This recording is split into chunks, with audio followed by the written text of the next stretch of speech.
हन्ता न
ऐसा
मंगल में अंतिम पंक्ति में आया है, प्रथम मंगल है। आपने इसको सर्व कल्याणकारी और सर्व मंगलकारी मान रखा है, ये भ्रांति है। मंग यानी पाप और गल यानी गलाने वाला। जो पाप को गलाने वाला है, ऐसा यह मंगल सूत्र है। और इस सूत्र के स्थान पर आपने इसको मंत्र बना दिया है, तो सारा कार्य उल्टा हो गया है। इन 5 परमेष्टियों से आचारांग सूत्र, व्याख्या प्रगति सूत्र में सबसे पहले 5 पदों को वंदन किया है। आगमों में 32 आगमों में व्याख्या प्रगति सबसे भारी भरकम 36,000 प्रश्नों के उत्तर आए हुए हैं, तो सबसे भारी है। इसका जिस समय लिपिकरण किया गया था, उस समय लिपिकार ने सुखे समाधे बिना किसी बाधा के वह पूर्ण हो जाए, इसलिए 3 बार मंगल किया है। मंगल यानी मंगलाचरण, किसी प्रकार का प्रकोप ना आ जाए, कोई बाधा ना आ जाए, कोई प्राकृतिक प्रकोप ना आ जाए, बाधा ना आ जाए, इसलिए एक बार प्रारंभ करते समय मंगलाचरण किया है, एक मध्य मंगल किया है और अंतिम मंगल किया है। अंतिम मंगल क्यों किया?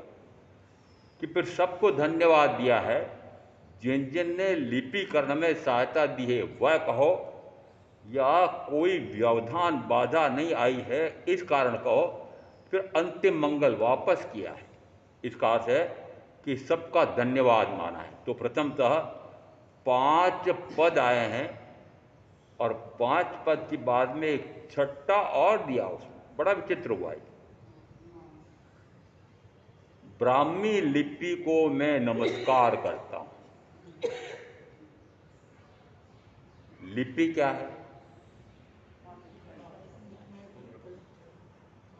महावीर का दर्शन पूरे भारतवर्ष में श्रेष्ठ से श्रेष्ठतम क्यों है, पूरे विश्व के दार्शनिकों की अपेक्षा से भी सर्वोत्कृष्ट क्यों है? तो 3 प्रकार की विशेषताएं मानी जाती हैं। भारतीय संविधान में भी अल्पसंख्यक धर्म समूह की परिभाषा आई है। वह अल्पसंख्यक धर्म समूह जिसकी भाषा, लिपि और दर्शन यदि वैशिष्ट्यता प्राप्त है, तो वह धर्म समूह इनकी संरक्षा करने का अधिकारी होगा। ऐसा मौलिक सिद्धांतों, मौलिक अधिकारों वाले भाग 3 में संविधान में आया है। इसका अर्थ है कि संविधान सभा ने यह माना है कि ऐसे जो अल्पसंख्यक हैं, तो अल्पसंख्यक में स्पष्टतः संविधान निर्माताओं ने भी माना कि जो प्रत्यक्ष दिखाई दे रहा है कि वो अल्पसंख्या में है। तो अल्पसंख्या में उस समय कौन कौन माने गए? कि जिनका धर्म, दर्शन, धर्म, लिपि, भाषा, लिपि और दर्शन वैशिष्टता प्राप्त है। जो हमारे 24 के 24 तीर्थंकर परमात्माओं ने सदुपदेश दिया था, तो प्रथमतः तो गणधरादि देवों ने उनको सुन करके, भावों सहित हृदयंगम करके और स्मरण में रखा, कंठस्थ रखा। कंठस्थ रखने की परिभाषा क्यों थी? ये कंठस्थ रखना ही क्यों आवश्यक माना गया था? उस समय लिपि थी, उस समय भी चारों वेद, पुराण, उपनिषद, स्मृतियां लिखी हुई थी। इसका अर्थ है कि उस समय लिपि तो थी, लिखा जाता था, परंतु हमारे तीर्थंकरों के सदुपदेश को लिखा क्यों नहीं गया? कारण बताओ।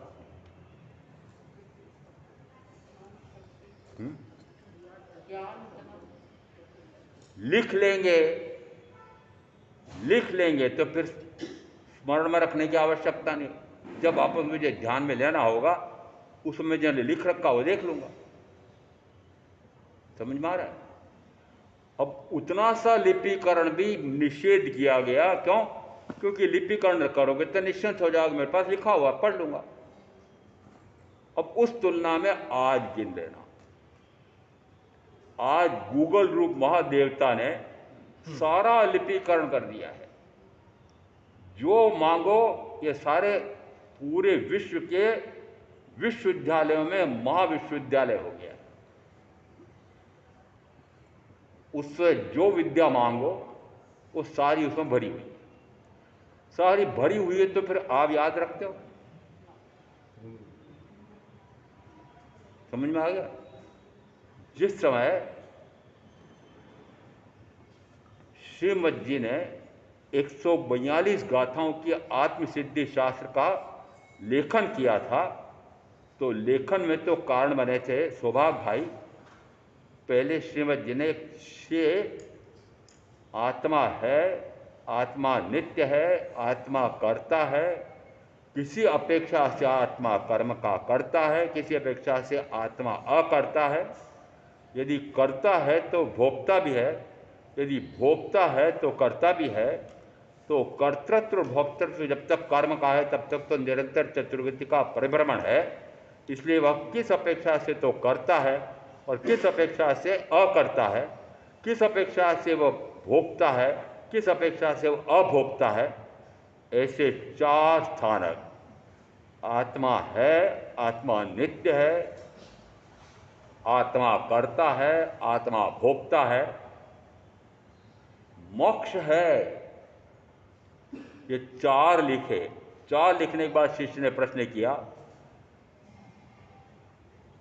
वीत्यो काल अनंतपर्ण कर्म शुभाशुभा, कि ऐसा शुभ और अशुभ, शुभ और अशुभ भाव करते करते अनंत काल व्यतीत हो गया है।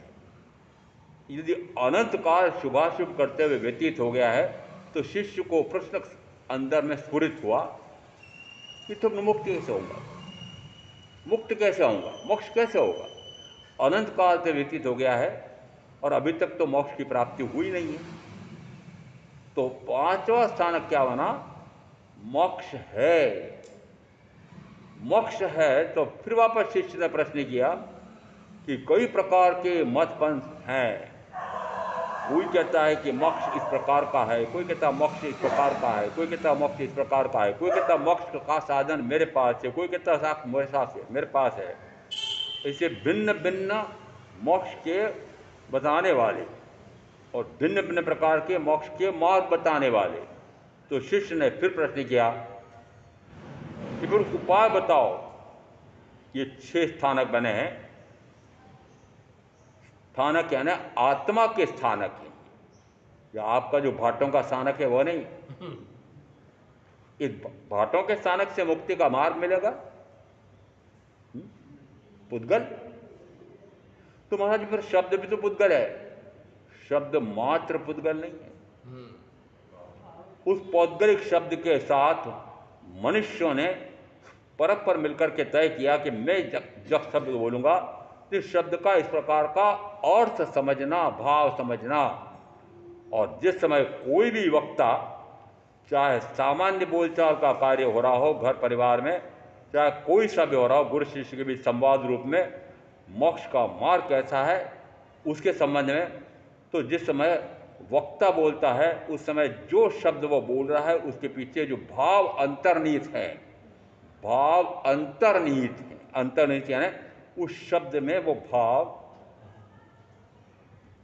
निहित है। निहित यानी उसमें रमा हुआ है भाव। इसका अर्थ है कि उस भाव में कहा जाता है कि आगमों में शब्द है, आगमों में शब्द है, पर उसका रहस्य गीतार्थ गूढ़ार्थ तो सदगुरु के हृदय में छिपा हुआ है। कहां से लोगे? उन आगमों को पढ़ करके हो जाएगा? यदि आगमों से पढ़ करके हो जाता तो गुरु की महत्ता खत्म हो जाती। तो फिर मेरे देव, मेरे अरिहंत अभी है नहीं, गुरु मेरे निर्गंत, उसकी जरूरत नहीं है। क्यों? क्योंकि मेरे पास आगम है, साधुओं के पास है, मात्र यहाँ के ग्रंथालय में नहीं। आश्चर्य कि 32 के 32 आगम एक साथ यहाँ पर नहीं है। अरे इतना बड़ा स्थानक, इतने करोड़ रुपए तो इन्होंने भाटों में लगा दिए, और जो हमारे तीर्थंकर परमात्मा ने जो जन्म मरण से मुक्ति का उपाय बताया, इस प्रकार के उन आगम शास्त्रों के लिए इनके पास पैसा नहीं है।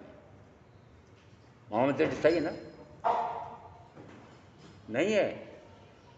दो इस प्रकार के हैं जिन्होंने 32 के 32 आगमों का प्रकाशन किया है। एक ब्यावर में दोनों मान लेना। इसका अर्थ है कि इस प्रकार से श्रवण संघ ने भी किया है और अन्य संप्रदायों में भी किया है, दो मात्र, जिन्होंने 32 की 32। इसका अर्थ है कि जब इन 32 आगमों में हमारा सारा रहस्य छिपा हुआ है, तो फिर निकालें कि मान लो उनमें शब्द रूप, गाथा रूप, सूत्र रूप हमने ढूंढना हो तो कहाँ ढूंढें?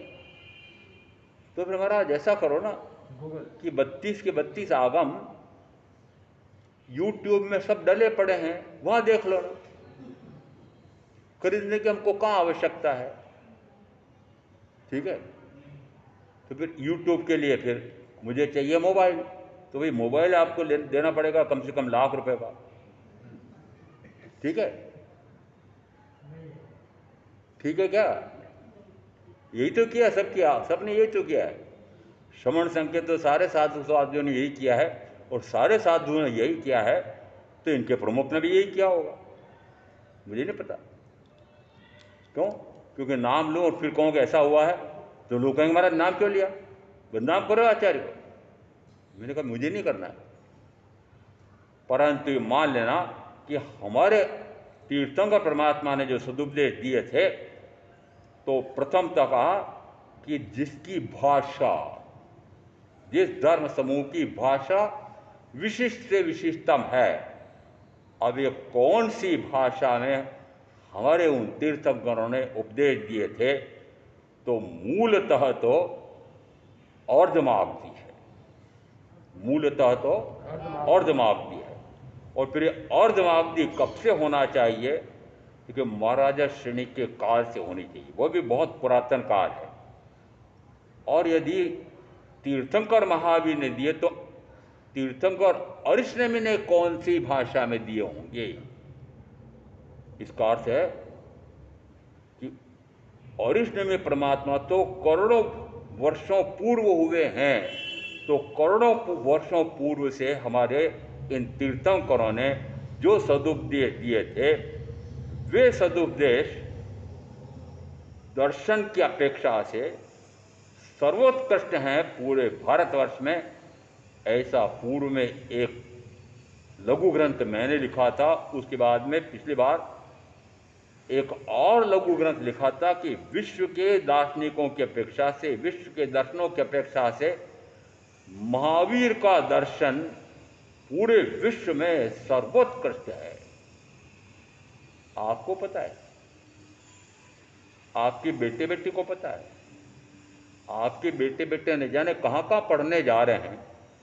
और ये तीर्थंकर महावीर ने जितना रहस्य समझाना चाहिए था, वो सारा रहस्य क्या नहीं है महावीर के आगमों में।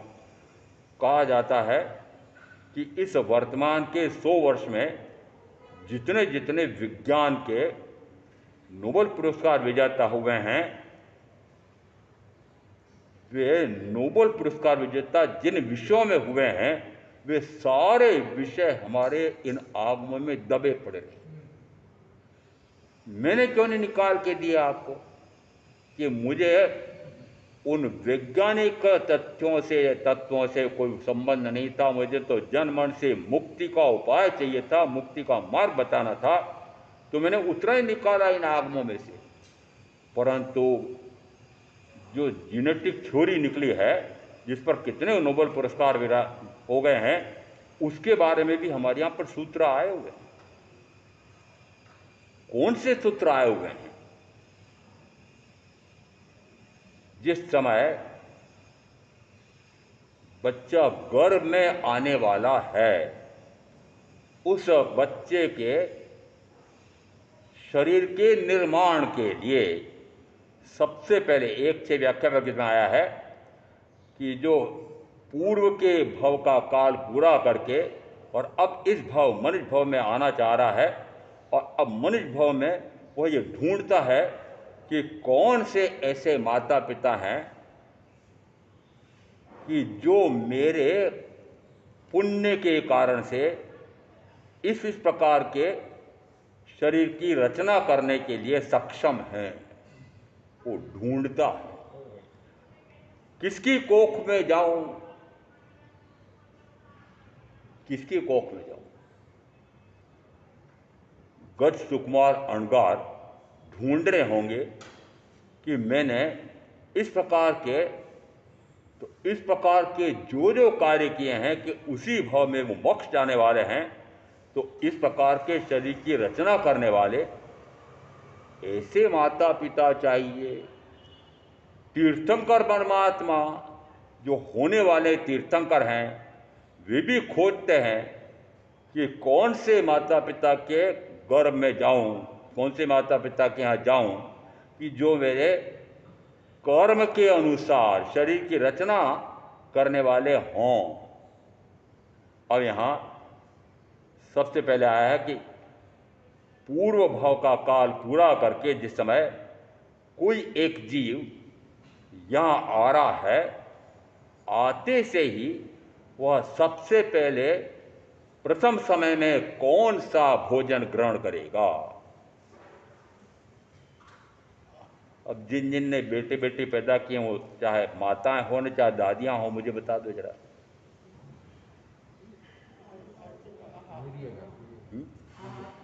क्या जरा जोर से बोलो, साफ साफ बात है, उसमें क्या हो गया है, खुली बात है। माता और पिता का रज और वीर्य, सबसे पहले कौन सा भोजन होगा, और सबसे पहले प्रथम समय में जो वो भोजन ग्रहण करेगा उससे उसके शरीर का मूलभूत ढांचा तय हो जाता है।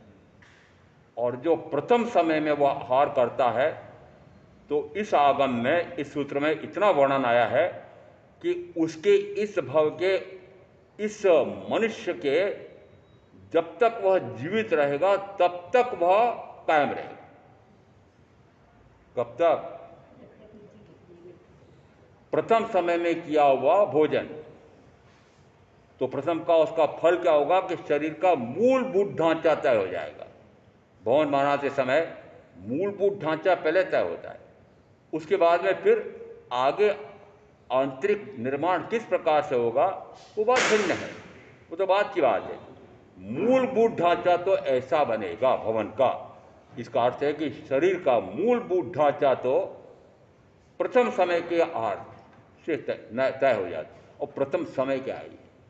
मनुष्य आँख झपके के उसमें असंख्य समय निकल जाते हैं, उन असंख्य समय में से प्रथम समय, तो एक समय में ये ऐसा क्या हो जाता है कि प्रथम समय में किए हुए आहार से शरीर का मूलभूत ढांचा तय हो जाता है, और जब तक शरीर का आयुष्काल है तब तक वह मूलभूत तत्व शरीर में कायम रहता है।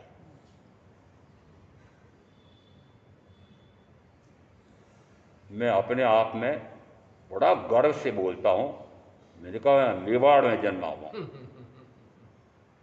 महाराज। अपनी जननी जन्मभूमि का भूलते नहीं अपने, हाँ मैंने क्या बोलता हूँ, जिस मिट्टी में पैदा हुआ हूँ, जिन माँ बाप के यहाँ पैदा हुआ हूँ, कैसे भूल जाऊँगा? क्यों? क्योंकि उन्होंने इस प्रकार के शरीर की रचना की है। क्या गजब की रचना की होगी मुझे नहीं पता, पर मुझे लगता है कि ऐसी रचना तो गजब की हुई है। और आगे अब दिया है कि प्रथम समय यानी मनुष्य आँख झपके उसमें से असंख्य समय, उसमें से एक समय, वो प्रथम समय में जो आहार ग्रहण करता है माता पिता के वीर्य रज को ग्रहण करता है। ये दोनों तत्व बनने में 6 माह लगते हैं। कितने? 6 माह लगते हैं। इसका अर्थ है कि वो भोजन करता है, उसके बाद में भोजन करते करते करते करते मूलभूत 7 प्रकार की धातुएं कही जाती है, वो 7वीं धातु वो वीर्य है। वो वीर्य आपको मैंने सजग किया था, 4 मेरे आत्मा के स्वयं के गुण हैं, उनमें से चौथा आया है वीर्य। आज उस वीर्य की बात नहीं कर रहा हूँ, आज मैं जनन रूप क्रिया वाला वीर्य उसकी बात कर रहा हूँ। उसकी भी कितनी महत्ता है, उसकी महत्ता, वह तो शरीर की रचना करता है और वो जो चौथा हुआ आया है ज्ञान दर्शन सुख वीर्य, वो वीर्य आत्मा का गुण है, ये शरीर का गुण है। परंतु शरीर भी गौण तो है, परंतु फिर भी किसी अपेक्षा से उसका महत्व है। और इस अपेक्षा से कहा यदि इसका महत्व न होता तो तीर्थंकर परमात्मा ने शरीर के निर्माण के बारे में क्यों कहा। जिस समय ये बात आई उस समय इसका कितना महत्व माना जाना चाहिए कि मूलभूत ढांचा तो पहले समय के वीर रच से हो जाता है, फिर बाद के शरीर की रचना कैसे होती है। अब मैंने बताओ,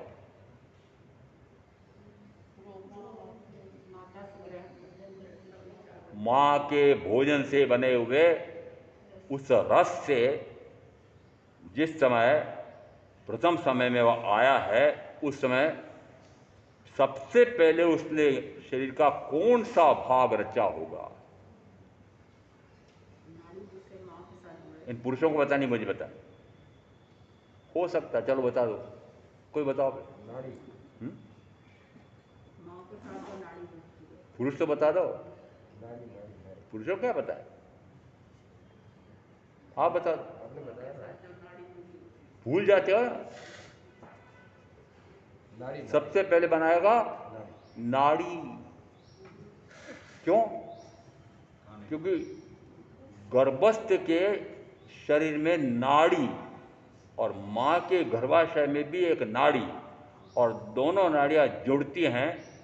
उसमें माँ जो भोजन करती है उस भोजन का फिर वह रस ग्रहण करता है और उस रस को वापस परिवर्तित करता है शरीर के अंग उपांगों में। समझो कि शरीर के सारे अवयवों की रचना किसके माध्यम से होती है, तो कहा माँ के भोजन के माध्यम से। बताओ माता का भोजन कितना महत्वपूर्ण हो गया। और जितना भोजन वह गर्भस्थ शिशु ग्रहण करता है वो सारा शरीर की रचना में कार्य काम आ जाता है। खल बनती नहीं, खल बनती नहीं। इसका अर्थ है, खल का अर्थ है मल और मूत्र। इसका अर्थ है कि गर्भ में था मैं उस समय जितना भोजन ग्रहण करता था और कुछ भी नहीं बनता था, सारा भोजन शरीर के अंग उपांगों के विकास में लग जाता था। तो फिर मानना पड़ेगा कि अभी भी ऐसा हो सकता है। अभी क्यों नहीं हो सकता है? अभी भी हो सकता है। अभी कैसे होगा? मैं आपका तो पक्का कह सकता हूं कि जितना भोजन आप ग्रहण करते हैं उसका 90% तो जाता है मल और मूत्र में, और 10% की या उससे कम आपके काम में आता है शरीर की रचना में। बताओ कारण क्या है? 90% मलमूत्र में जा रहा है। कारण क्या है? खाते कैसा रख दिए हो? सोच समझ के खाते हो? शरीर को जिस प्रकार की भोजन की आवश्यकता है शरीर के अनुसार खाते हो? नहीं। किसके अनुसार खाते हो? किसके अनुसार खिलाते हो? स्वाद, स्वाद के अनुसार खाते हो। जीभ जो चाहती है वो खाते हो, शरीर चाहता है वो नहीं खाते हो। तो जीभ के अनुसार खाते हो तो चट्टू कहता हूं। जीवा लोलुप, जीवा लोलुप, चटोरे, चटोरी, बहुत सारे नाम मेरे पास। इसका अर्थ है कि जो जिह्वा के अनुसार खाता है उसका 90% तक भाग बेकार चला जाता है, 10% काम में आता है। तो आप 90% मात्र गटर में बहा रहे हो। इतना महत्वपूर्ण भोजन, कितनी मुश्किल से वो भोजन का उपज में तैयार होता होगा, वो सारा आपने कहाँ कर दिया? गटर में निकाल दिया। समझ में आ रहा है? उदय मैंने ने क्या होगा कि जब से समझ पकड़ी है, चाहे घर में रहा चाहे दीक्षा ली, पक्का रखा कि भोजन वही लूंगा जो शरीर के लिए आवश्यक है। हमारा जो मिले वो लेना चाहिए। आपको तो चार चार आगमों में विधान आया हुआ है कि गृहस्थ के घर में जो भोजन बना है वही आपके लिए लोना है, और अन्यथा लोगे तो आपके वो भोजन आधा कर्मी हो जाएगा, निमित्त वाला भोजन हो जाएगा, और आप चार आगमों का प्रमाण मैं ही दे देता हूं, नरक में जाओगे। आज मैं जो भोजन लाया हूं वो सारा भोजन उस बहन ने निश्चित रूप से मेरे निमित्त से बनाया है। आज का भोजन करके और नरक का पक्का हो गया मैं। क्यों हो गया? बता तो रहा हूं आपको कि मेरे निमित्त से बनाया हुआ मैं ला रहा हूं और खा रहा हूं, तो चार आगम में आया है। वस्तुतः भोजन कौन सा होना चाहिए कि सात्विक होना चाहिए, शुद्ध होना चाहिए। और 11वीं कक्षा तक जहां मैं पढ़ा था, 2 स्थानों पर, प्रारंभ में निकुंभ में एक बहन बहनों के यहाँ, बाद में दूसरे बहन बहनों के यहाँ कानोड़ में, मैं प्रमाण से कह सकता हूं कि जैसे दिगंबर मुनि आज जो आहार लेते हैं ताजा, सारी वस्तु उसी दिन बनी हुई होनी चाहिए, घी तक उसी दिन बना होना चाहिए।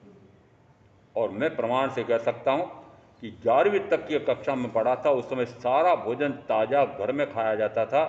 वो ताजा होता था। 4 बजे बहन उनकी बहू घट्टी पीसती थी, चाहे आटा हो, चाहे बेसन हो, चाहे दलिया हो, चाहे दाल हो, कुछ भी गिन लेना। उसी दिन छाछ फिरा करके घी बनाया जाता, उसी दिन का घी, दूध, दही सारा समझ लेना। इसका अर्थ है आज जो भोजन फ्रिज पूरे सप्ताह भर के 15 दिन के बार बार सब्जी मंडी फल मंडी कौन जाए, तो ला करके ठूसा कहाँ। मैंने तो प्रथमतः फ्रिज आने नहीं दिया, आ गया तो तुरंत निकाल करके बाहर फेंक दिया। मैंने कहा सड़ा सड़ा करके फल सब्जी क्यों खाते हो? वो मेरे साथ सड़ रहा है क्या फ्रिज में? मैंने कहा हाँ। क्या गल रहा है क्या? हाँ। यदि भयंकरतम ठंड है बर्फ है उसमें, बर्फ से वो भोजन नहीं जलेगा? जलेगा, जलेगा।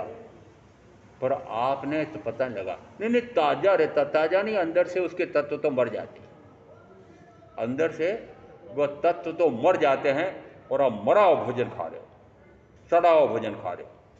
पक्का कह रहा हूं, ताजा वस्तु लाओ और ताजा खाओ। अब क्या करें महाराज, अब क्या करें? अब मैं नहीं जानता, जो उपाय करना हो करो, परंतु यदि शरीर को निरोगी रखना है, शरीर रोगी होता है, तो सीधा मेरे स्वाध्याय में तप में बाधा पड़ी, पक्का मानता हूं। इसलिए मैं उस प्रकार का आहार नहीं लाता हूं जिससे मेरे शरीर में रोग हो जाए सामान्यतः, और उसके कारण से मेरे स्वाध्याय में, ज्ञानार्जन में, तप में बाधा न पड़े, वैसा ही भोजन लाऊंगा। तो शरीर को निरोगी क्यों रखना? मेरा शरीर पर इतना ध्यान देते हो? मैंने कहा हाँ। तो फिर आत्मा का ध्यान कहाँ है? मैंने कहा आत्मा का ध्यान है। क्यों? क्योंकि शरीर निरोगी रहा तो शरीर के प्रति और कोई ध्यान रखने की आवश्यकता नहीं है, और उसके बाद सारा ध्यान आत्मा के लिए लगेगा। यदि शरीर रोगी हो गया तो सारा ध्यान कहाँ गया?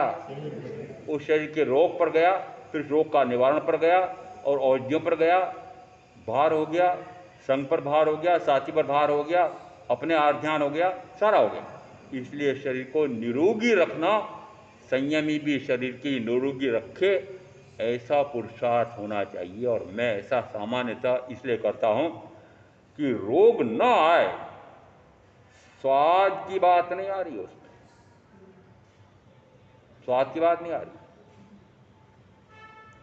और स्वाद की बात यदि पता लगाना हो, महाराज निम्बोली नई आ गई है, तो सुशील जी ने मुझे निम्बोली दी। कल परसों एक संसार में संवर की पत्नी पोता, उसकी पत्नी आई थी, वो एक निम्बोली का वो बीज मैंने खा लिया था, इतनी देर तक मुंह कड़वा रहा। उदय मुनि 50 निम्बोली के नग। कितने? 50। कितने कड़वे होते हैं? बहुत कड़वे होते हैं। और 50 एक साथ, और फिर पानी जैसा गल जाए इस प्रकार का मुंह में चबा चबा के, क्यों? मुंह के संबंध में कोई प्रकार का विकार नहीं होगा, उदर में किसी प्रकार का विकार नहीं होगा। मच्छर भी कभी आके देखना, मच्छरदानी लगती नहीं, टांग तो रखी है पर खोलते ही नहीं। मच्छर आते भी हैं, काटते, बैठते भी हैं, लगता है कि मच्छर आया है, पर काटे तो उसको स्वाद नहीं आता है। समझ में आ गया? इसे काटता नहीं है, और काटे तो हो सकता है वो घायल हो जाए। समझ आया आपको? महाराज ये तरीके क्यों करते हो? मैंने कहा तरीके इसलिए करने पड़ते हैं कि फिर मच्छरदानी की भी जरूरत नहीं, और मच्छर मर जाए वो भी जरूरत नहीं, कुछ नहीं। अर्थ क्या निकल रहा है?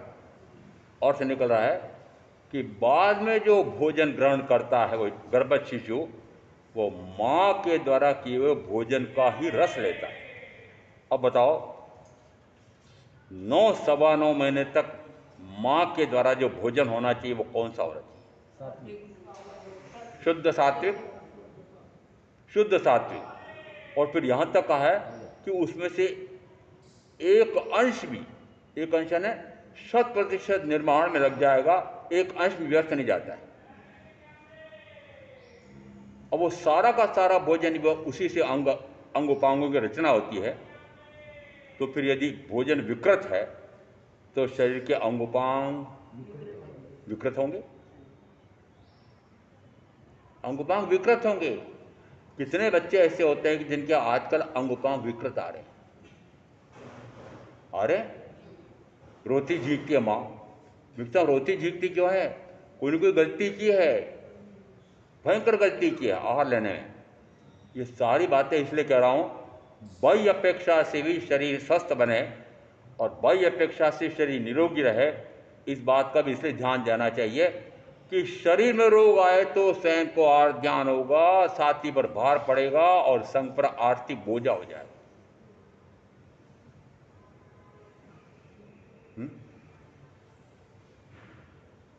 फिर इस 1-6 व्याख्या विज्ञप्ति में कौन सा अंग मां से मिलेगा और कौन सा अंग पिता से मिलेगा? मुझे और अंगों से मतलब नहीं है। सबसे महत्वपूर्ण अंग इस शरीर में भेषज है। आपको तो सारे अंग्रेजी आते हैं, मुझे तो अंग्रेजी आती नहीं। भेषज, भेषज कहाँ है? ये विधुबन बता रही चोटी के नीचे है वो, छिपा रखा है, छिपा रखा उसको। और पुरुष भी पहले चोटी रखते थे, तो मैंने छिपा रखा उसको। क्यों छिपा रखते हैं?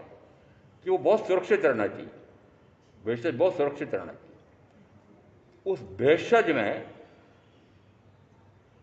समझो सारी बुद्धि का खजाना भेषज है। और वो भेषज की रचना किससे होती है? माता से होती है कि पिता से होती है? क्योंकि माता से होती है। बताओ माता कितनी विद्वान ज्ञानी होनी चाहिए, वीर होना चाहिए। वो वीर होने की बात मैं इसे याद दिला रहा हूं कि एक राजपुता ने, उसका बेटा युद्ध में गया था और बीच में भाग कर के आ गया। उसको लगा बात क्या है, ये रणांगुर मेरा बाटा बेटा, इस प्रकार का राजपूत युद्ध छोड़ करके वापस कैसे आ गया? उसने बच्चे का पालन पोषण करने वाली उस धाय माँ को पूछा, क्यों तेने कभी उसको दूध तो नहीं पिला दिया? एक दिन आप बाहर गए हुए थे, बहुत रो रहा था और विलंब हो गया था, तो थोड़ा सा दूध मैंने पिला दिया था। किसने? गाय। तो माँ ने क्या समझा, ये इसलिए भाग के आ गया। और आप बताओ, आप या आपकी बहू में आपकी बेटियां कौन सा दूध पिला रही है? एक तो भैंस और एक सुअर, किसका दूध पिला रहे? पता है उस दूध का कौन सा है? पता ही नहीं है। शुद्ध देशी गाय, कृष्ण की गाय का दूध पिलाते हो? पर जो महंगा पड़ता है, महंगा पड़ता है तो महंगा लो। जो निरोगी रखे शरीर को, निरोगी रखने में बेशक, जो मैंने कहा बेशक निर्माण, तो इसका अर्थ है कि शरीर के प्रत्येक अंग की महत्ता है, परंतु बेशक की सबसे अधिक महत्ता है, क्योंकि बुद्धि का खजाना वही है। आपने ध्यान रखा? आपने नहीं रखा, आपका तो काल निकल गया। पर आपकी आज की जो बहुएं हैं, आज की बेटियों को सावधान कर रहे हो? नहीं, नहीं। क्यों नहीं कर रहे? क्या खा रही है पता ही नहीं। मुझे याद है कभी भी एक पैसा ने एक आने के 12 पैसे होते थे। कभी हमें एक पैसा भी विद्यालय जाते समय नहीं दिया गया, मुझे याद है। कभी भी बाजार में कुछ भी नहीं खाना, बाजार में कुछ भी नहीं खाना, जो खाना है घर में खाना है। तो मैंने भी नहीं मना दिया। मैंने कहा रसोई घर में कोई भी बाजार की बनी हुई वस्तु नहीं आएगी, कोई भी बाजार की बनी हुई खाने की वस्तु नहीं आएगी, मिठाई नमकीन आदि कुछ नहीं आएगी। आप क्या है? मुझे याद है सुबह ही सुबह एक मोटा रोटा मंगाया जाता,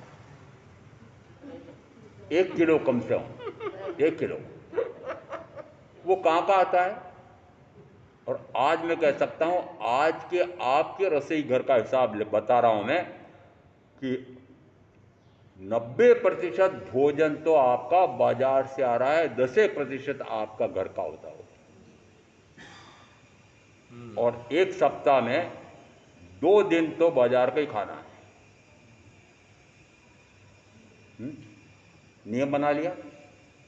हाँ, नियम बना लिया। पूछना आपके बेटे बहुओं को। बिल्कुल सही। और फिर क्या खाना? पिज्जा, बर्गर, प्याज, लहसुन, जमीकंद। 2-3 जगह 4 जगह ऐसा हो चुका है। आहार तो ले लिया, आहार लेने के बाद मेरी निगाह पड़ी, तो निगाह पड़ते से मैंने कहा मौन रहता है ना, मौन में संकेत दिया। मैंने कहा वो निकालो। बहन समझ ही नहीं पा रही थी वो क्या निकालो। उस टोपली में आलू पड़े हुए थे, प्याज पड़े हुए थे। क्या पड़े हुए थे? आलू प्याज। मैंने कहा कि प्याज और जैन, प्याज और जैन खा रहे हैं। महामंत्री जी आपकी पोले खोल रहा हूं। मैंने कहा टोकने निकालो। प्याज की टोकनी थी। मैंने कहा चलो मेरे साथ नीचे चलो, मौन में बोला। नहीं माना, मेरे पास ये कूड़ादान पड़ा हुआ ऐसे ही मिला दी। फिर एक मैंने कहा महाराज जो काम वाली को दे देंगे ना, क्यों कचरे में क्यों फेंकते हैं? मैंने कहा ठीक है। उसी समय घर के सारे सदस्यों को नियम कराया, जीवन पर्यंत प्याज नहीं खाओ।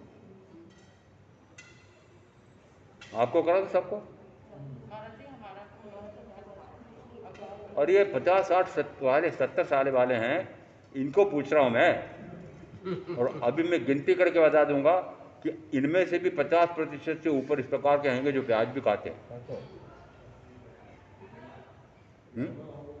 लो संजय भाई, पोल खोल दिया आपके सबके साथ में। चलो आज सारे हाथ ऊंचे नहीं करवा रहा हूं, शर्म आएगी आपको। आज से आपके प्याज लहसुन जमीकंद का पूर्णतः त्याग। 50 साल, अब जमीकंद और क्या, 50 साल के, 55 साल के, 60 साल के, 70 साल के, 80 साल के हो गए और अभी जमीकंद खा रहे हो। एक सुई की नोक पर भी कितने आते हैं कि सुई की नोक पर जितना सा आता है उतने में भी अनंत जीव। तुलना करके देखो, और यदि आगम पाठ आया है तो मानना चाहिए कि तीर्थंकर की वाणी है। तो क्या मानना? अनंत काल के जीवों का भोजन करना, भाई संख्यात काल के संख्यात संख्या में, असंख्यात संख्या में जहाँ कहा जाता है कि तुरई भली एक पूरा ट्रक भर के खा लो और एक आलू खाओ बराबर है। एक आलू में अनंत जीव हैं और पूरे एक ट्रक भिंडी आदि तुरई आदि में असंख्यात जीव है। इतना अंतर है, इतना अंतर है। तो बैठे ठाले इतने जीवों की हिंसा क्यों कर रहे हो? आपने यद्यपि हिंसा का त्याग पूर्णतः नहीं किया है, परंतु विवेक तो रखना चाहिए कि नहीं? विवेक रखना है कि नहीं? एकेंद्रीय जीव की आपने रक्षा नहीं करनी है, क्यों नहीं करनी चाहिए? पहली बात तो मुझे क्यों नहीं करनी? यदि आचरण सूत्र के प्रथम स्कंद में आया है शस्त्र परिज्ञा, और उसमें इतना स्पष्ट आया है कि एकेंद्रीय जीव को भी उसी प्रकार की वेदना होती है जैसे है मनुष्य तुमको होती है, तीन तीन दृष्टांत देकर बताया है, तो फिर उन जीवों के लिए भी आपको विवेक क्यों नहीं रखना चाहिए? क्या मतलब विवेक और करना? एकेंद्रीय के लिए आया ऐसा तो निश्चित है कि आगे बेंद्री तेंद्री चौंद्री पंचेंद्री ने तो निश्चित रूप से बहुत अधिक उन्नति की है। इस कारण से फिर चाहे स्थावर काय के जीव हों चाहे त्रस्त काय के जीव हों, उनकी हिंसा विराधना से परे हों, तो फिर कहा जाता है वह अब हिंसा से अहिंसा में आ गया है। हिंसा से अहिंसा में इसका अर्थ है कि पाप से निवृत्त हुआ तो पुण्य में आ जाता है। यदि हिंसा छूट गई तो हिंसा छूटी तो झूठ छूटेगा, तो चोरी छूटेगी, तो परिग्रह छूटेगा।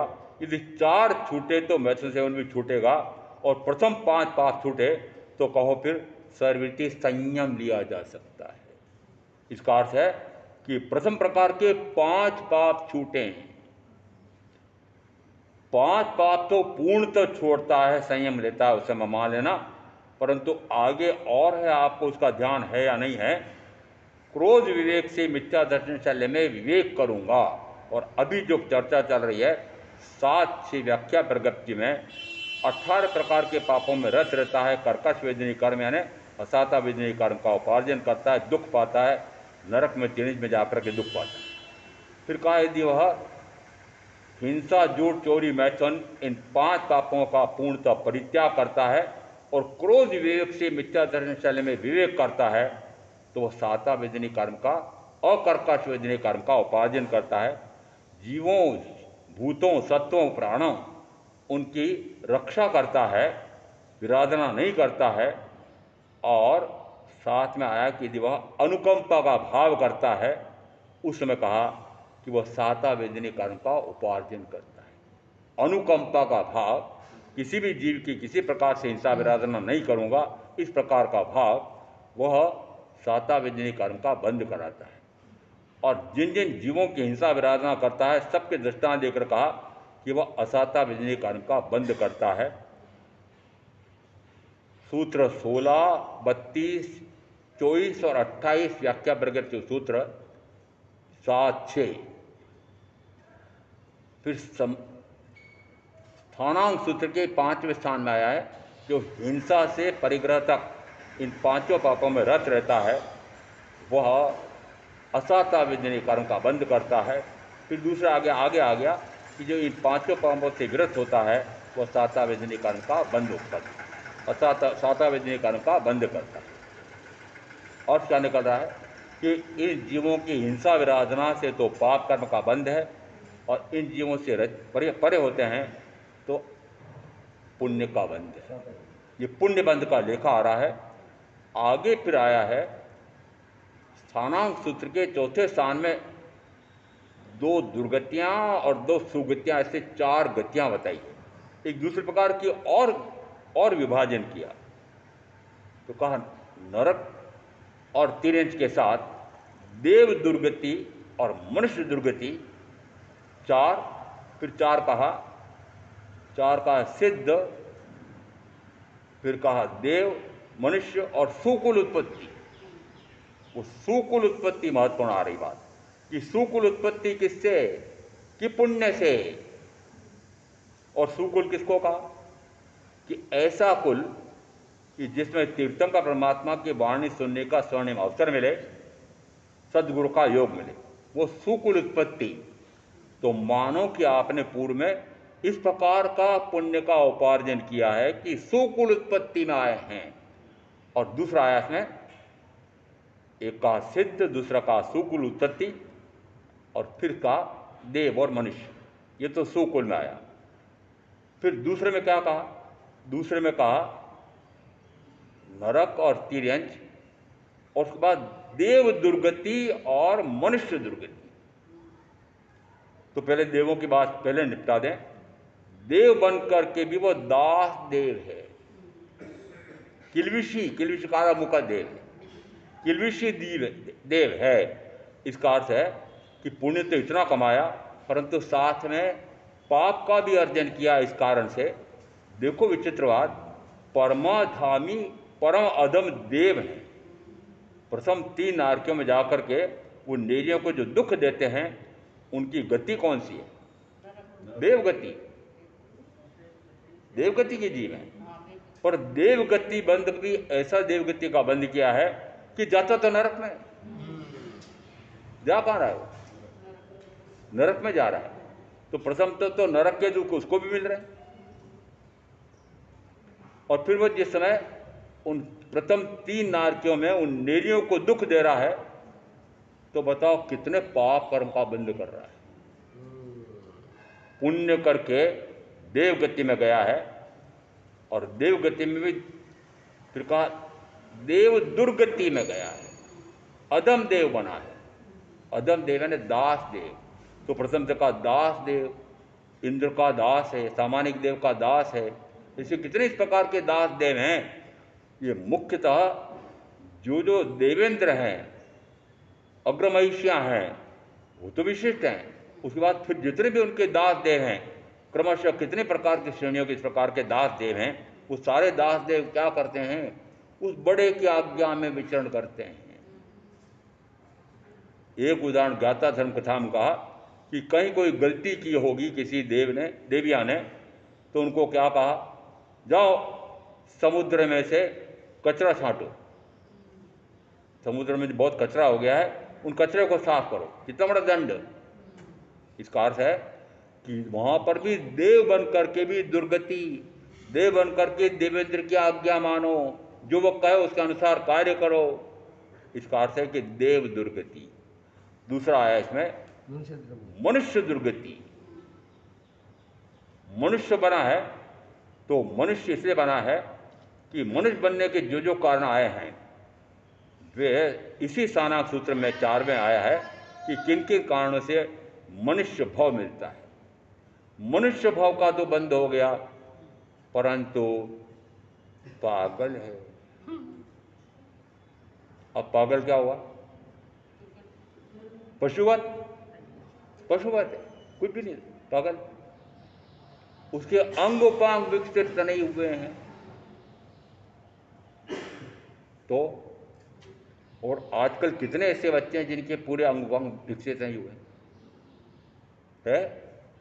कारण क्या है, कारण क्या है कि पूर्व के भाव में जिस समय गतिबंध होना था, उस समय 2/3 व्यतीत हो जाए और 1/3 शेष रहे, और वो फिर वापस आगे। और समस्या है कि वह भी यदि उस भाव में उसकी सहज मृत्यु होनी है, तो सहज मृत्यु यानी किसी घटना दुर्घटना से नहीं होने वाली, जिसकी सहज मृत्यु होने वाली है, ऐसे उस पूर्व भाव में मैंने 2/3 व्यतीत हुआ और 1/3 शेष रहा, उस समय अगले भाव का गतिबंध होता है, शरीर की रचना उस प्रकार की होगी।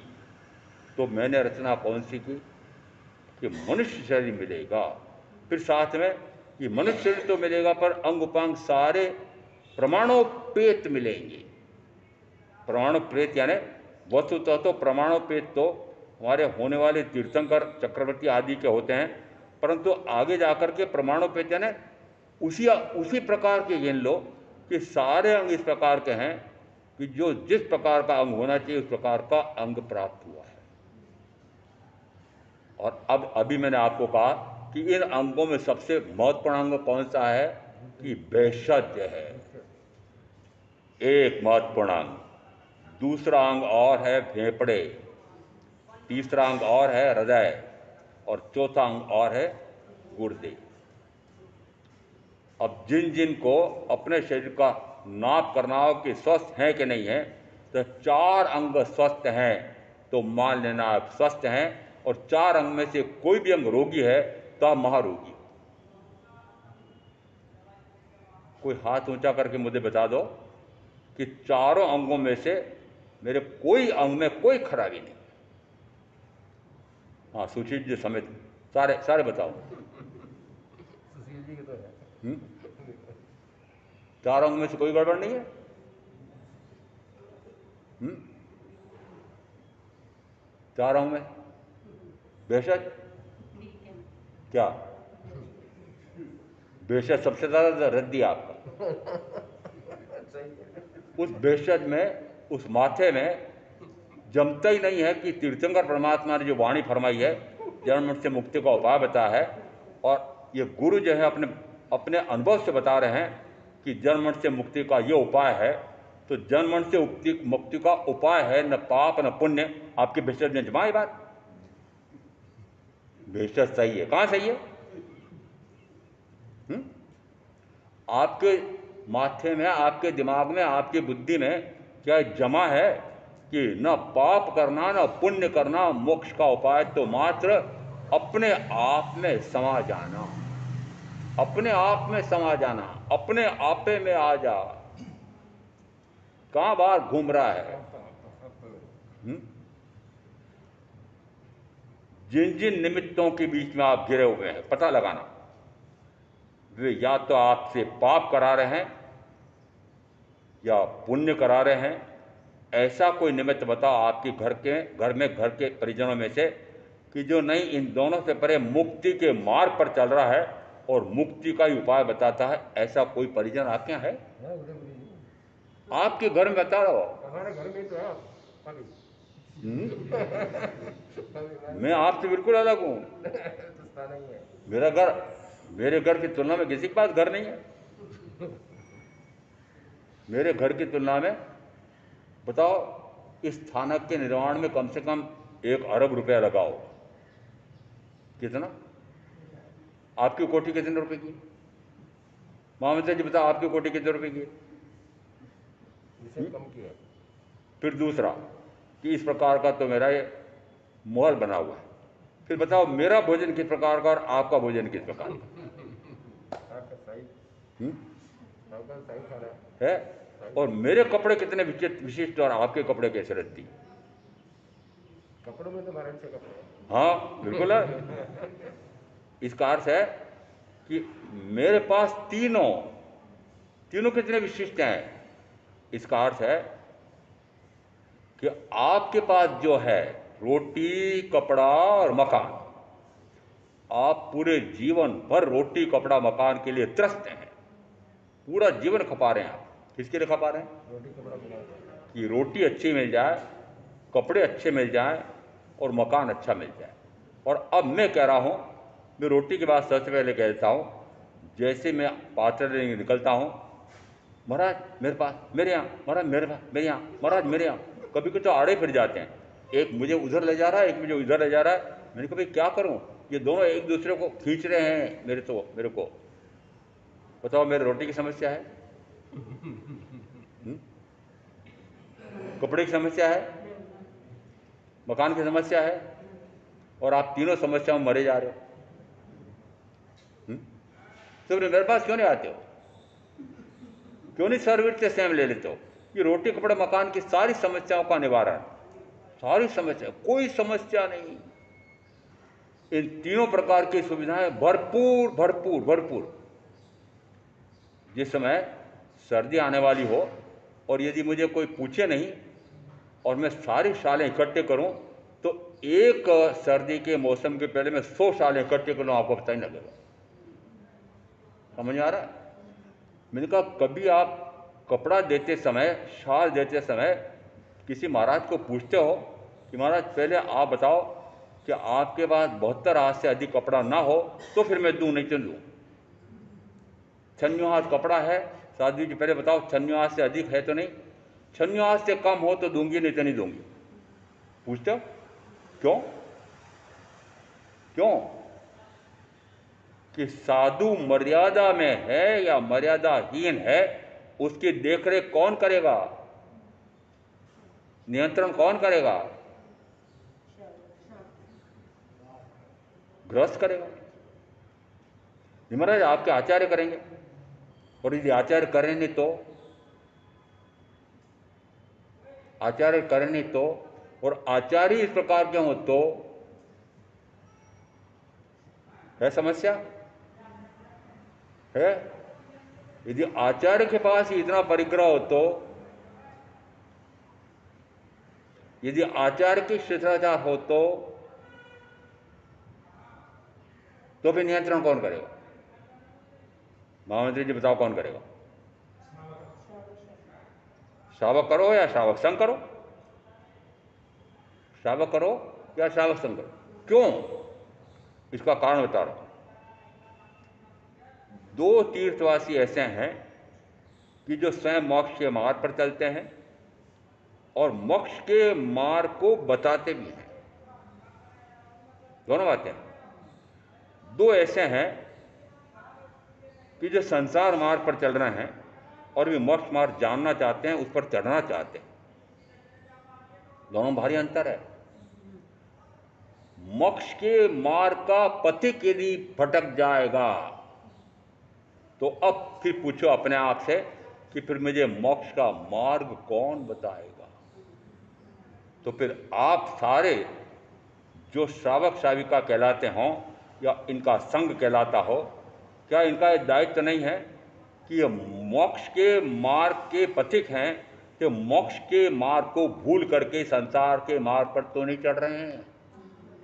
कौन ध्यान रखेगा महामित्र जी बताओ? श्रावक श्राविका। क्यों? अपने आप सोचो कि अब मुझे यदि मोक्ष का मार्ग पूछना हो, उस पर मुझे चलना हो, तो पथ प्रदर्शक ही भटक गया हो तो पथ बताने वाला कौन मिलेगा? इसलिए सजग रहो कि पथ बताने वाला न भटके, तो फिर मुझे पूछना हो, उनके मार्गदर्शन में चलना हो तो वो सही मार्ग का दिग्दर्शन कर सकें। और ऐसे तत्व का आप चिंतन मनन करके जो जो साधना करेंगे उनका अवश्य कल्याण होगा। ओम शांति।